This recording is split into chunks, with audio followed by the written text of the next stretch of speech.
Good morning, y'all. This is the JP Dinnell podcast, and this is one of our YouTube exclusive sessions. What's up, Lucas? How are you? What is going on, man? I'm fantastic. My man, what's going on? I think at this point when this episode comes out, we have a baby. But as of the point of recording it... If not, we got some problems. Yeah, probably. No, there's guaranteed 100% a baby. Yeah. Like 100%. Well, go ahead and tell me congratulations. Congratulations on your beautiful baby boy. Yep, I hope we'll get to see him soon. Man, all the times I've gotten to hold him and feed him has been incredible. Yeah, no doubt. Same. Yeah. And getting the picture of you holding him to the Jesus and Jiu-Jitsu guys before, but that's how they found out about it. Yes. And I love that we recorded this before this happened. And you so totally now they can know how well planned this was. And you just 100% painted us into this corner of having to do this. Yeah, because we don't edit stuff out. Which I'm very excited about. Go us. Actually, that was not true. We have edited at least one thing out that I know of, and that was somebody's last name that I asked you to edit out a long time ago. So, all good. Other than that, no, we haven't. We don't. Business as usual. That's right. What's up? What questions do you have? Beggars can't be choosies.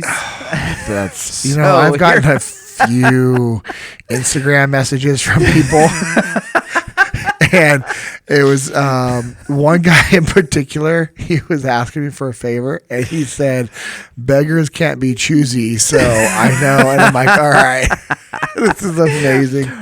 Can that be like on some of our merch, beggars can't be choosies? Sure. Sweet.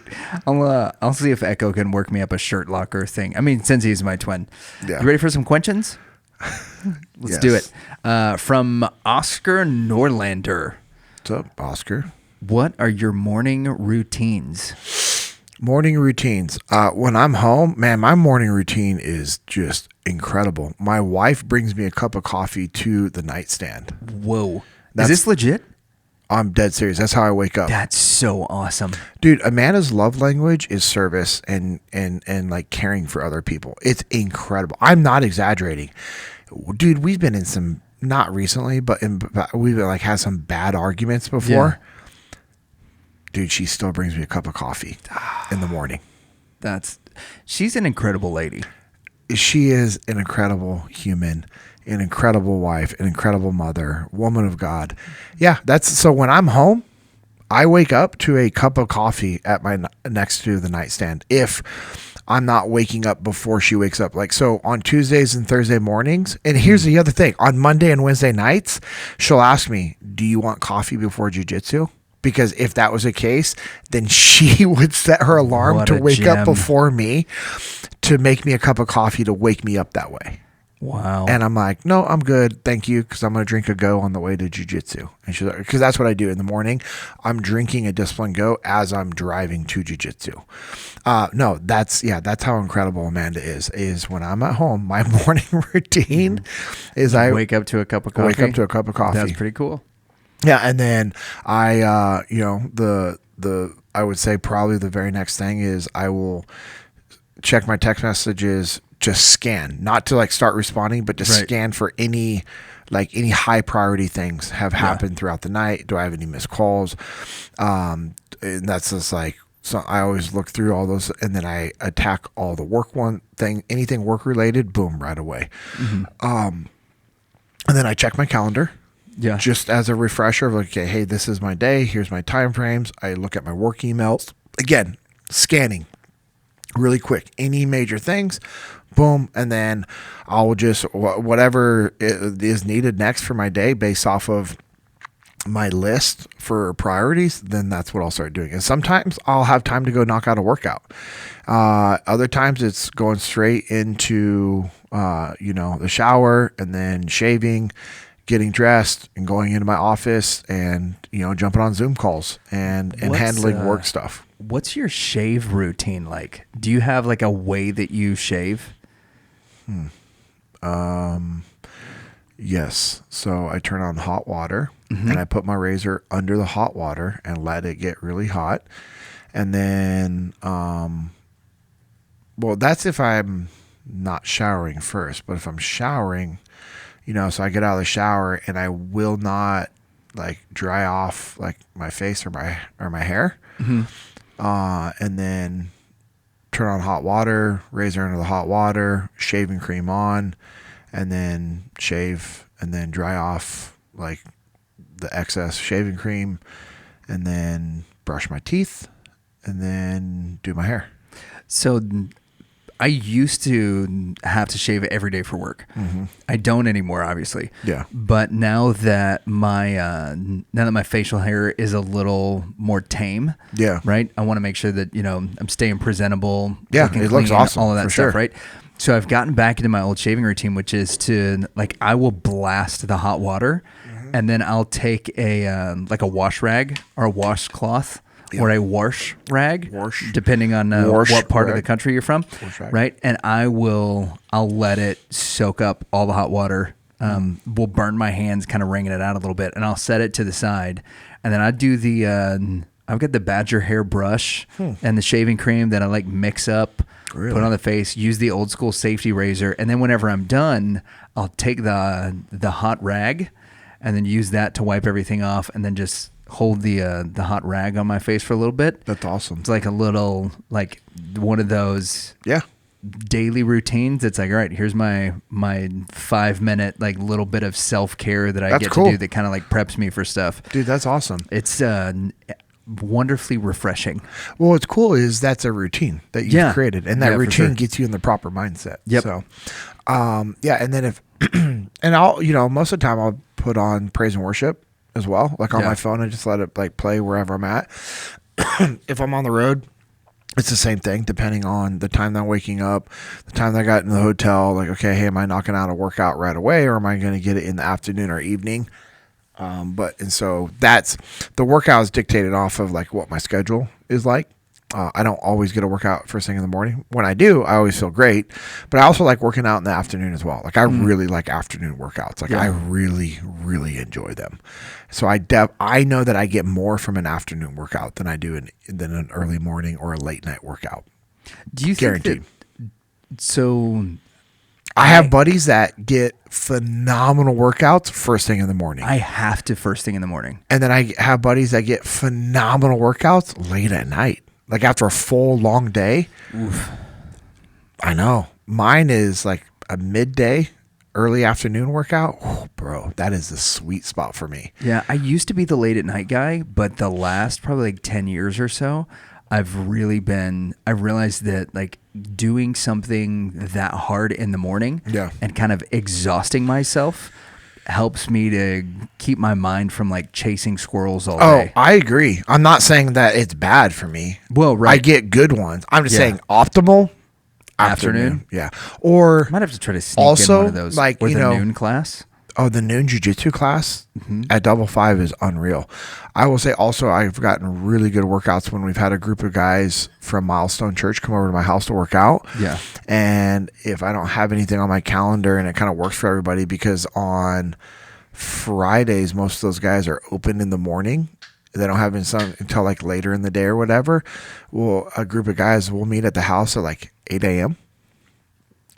Okay. And like an 8 a.m. workout with a group is, bro, it's money. But I've seen the guys that you work out with, and per previous episodes, we are not in the same category. That's a lie you've been telling yourself. And you will maintain in that category as long as you keep saying that lie. This category is super comfortable. We have popcorn and reclining chairs. Well, we can also be comfortable in a different category as well. Yeah. But we're on to the next question. I was like, how quickly are you changing this subject? Right. Yeah, my morning routine is nothing like crazy dynamic. I mean, it's nothing special. It's pretty much the same. Okay, so when I'm on the road, again, that workout thing is dictated off of my schedule. I'm sorry, I should say I dictate it based off of my schedule. Sure. So I can be optimal. And then it's the same thing, like turn on praise and worship, drink some water. I usually try to drink at least 20 ounces of water when I first wake up. Okay. Like a shaker full kind of. Yep. Yeah. A water bottle, like the 16 to 20 ounces I try to get when I first wake up, because that's the amount of water that you expel throughout the night through dehydration and breathing. What? Yeah, you are 16 to 20 ounces of water dehydrated when you wake up in the morning. Really? Yep. Yeah. From breathing? Just from breathing, 100%. So you are behind the power curve if you don't drink 20 ounces of water when you first wake up. What if you have a humidifier? Doesn't matter. I know. I know. Crazy. So that's what I try to do is to help. We'll just boom. Hey, I got to get back on there because, as you know, when you're dehydrated, playing catch up, that is the worst you can do. Yeah, it's a terrible feeling. And being dehydrated legitimately affects you mentally. So yeah, no doubt. And especially for me, speaking. So being dehydrated and tired, speaking is not a good combo. I wonder. Dry mouth, headaches, Yeah. the inability to focus and listen properly. I legitimately wonder if that would change the delivery of my sermons, because typically on a Sunday morning, water, not coffee, for all of our listeners, and I'm saying water, not a Discipline Go, not a whatever energy drink that you drink. You should be drinking Discipline Goes. What about a hydrate in water? Okay, yeah. Yes, that's good. I wouldn't put one of those in milk. Well, you might put it in with your Discipline Go or something else like that because you're trying to justify. I'm just saying, no, water. Yeah, but like you could put a hydrate into the water and that would be fine. Even better. Okay. It's actually going to be better. Okay. But yes, water, not coffee, not juice, because not milk. Bro, that's my thing is I get up. So my Sunday mornings, we get up, we get ready, get the kid ready. I'm at the church by 8 a.m. because we've got band rehearsal and I'm playing bass in the band, which I love to do, and Kirsten sings, and then that's when I hit my first cup of coffee. By the time I preach the 11 o'clock service, I bet I've had 4 or 5 cups of coffee and probably 0 water. And like that's pretty typical for me. That is also, I would say that on the days that I don't work out, that's pretty typical for me in general. That's so bad, bro. Thank you. This is why I'm just thinking, the couch and popcorn think about crew. how many. No, we're not in that crew anymore. Right. I knocked on that door. I hung out there for a while too. Like it's not good. Let's go. We're leaving. No, listen. No, you're not there anymore. I'm trying to watch Navy SEALs. You're not there anymore. Well, you can watch it from a different room. We play that all over. But that's streaming from all rooms. But like if I'm working out, the first thing I'll get in the morning is I'll hit my pre-workout first, and then I'll drink, because I make sure that I like chase it with 20 ounces of water afterwards. Okay. Which I should probably. It sounds like that's better. Sounds like I should probably do that in reverse, and then typically within that like 90 minutes that I'm working out. So I'll do that, that 8 ounces, going 2 scoops of the sour apple sniper Discipline Go pre-workout. Do that little scoop of creatine, pound that, and then take a quick 20 ounces of water, and then I'll do another 20 like throughout that hour and a half. Yeah. But I never wake up and drink that much water. And so I legitimately wonder, like, all right, from like this point forward, I'm going to try that and see if I can tell if there's cognitive difference whenever I'm delivering sermons and that kind of thing. Actually, we've got in our engineering room, one of my interns is working hard in there, and he can actually hear what we're recording. Goes to the church. Camden, why don't you tell me whether or not you can tell a difference? And if you can, great. And if you can't, you better shut up because I'll cut your hours. No, that's not true. That's a joke. Yep. So, water, and then in the hotel room, it's shower, shave, and while listening to praise and worship, and then I open up my PowerPoint presentation for whatever client and the notes from the pre-event call. I'll read the pre-event notes. I'll go through all the slides, read the notes, review the slides, read the notes, close the computer, load the PowerPoint presentation onto a thumb deck, onto a little slide. Yeah. And then the thumb drives. Thumb drive. What did I say? Yeah, thumb deck? Yeah. Do you remember when people used to wear slide those around deck their on necks? the thumb drive. Like they had the little lanyard that they wore around. We used to call that the nerd whistle. That's incredible. Pass me your nerd whistle so I can put my PowerPoint drive on it. That's awesome. Yep. Yeah. So, and then I will then get dressed and And then that's it. Going about the day. Yep. Go through everything. I check the closet, check all the drawers to make sure I unpacked everything, have everything packed. And then, and then I'm ready to go. Yeah. So question number 2, this is from Kirk Weatherby, or maybe it's Kirk Weatherby. Either way, how can you tell when your ego starts to get in the way?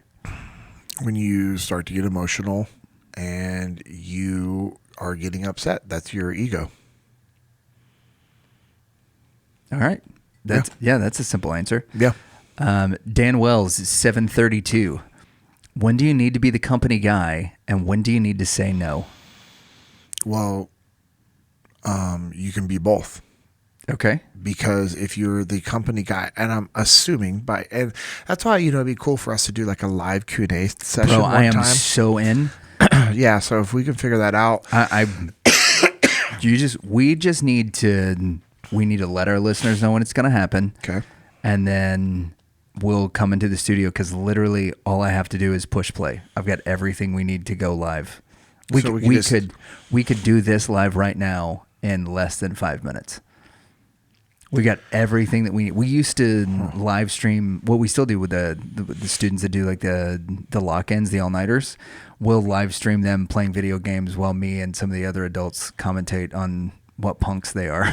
That's amazing. Yeah, so we're fully equipped to do that. Okay. Yeah, we'll do that in the future, because it would be like one of those things where I'm like, hey Dan, I want a little more insight, because my answer is going to be based off of what I assume he's meaning. Right. Company man meaning you just do it. Yeah. And based off of what he said in that question, and by when do you say no?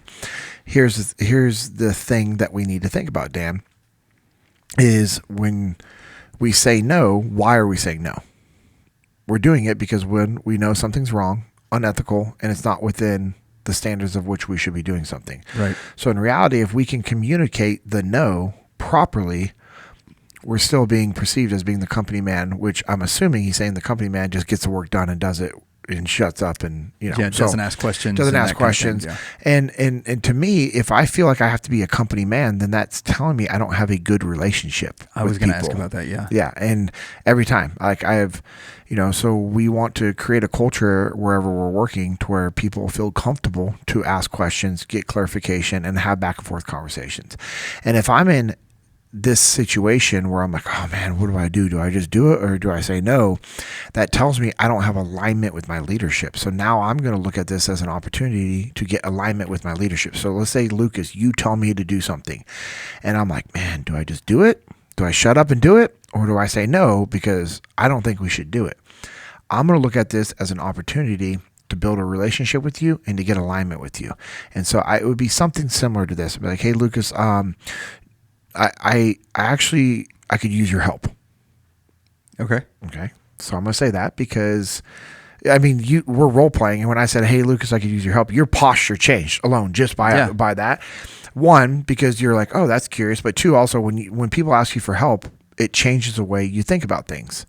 And most people, when they're asked to help, they want to help because it boosts their ego.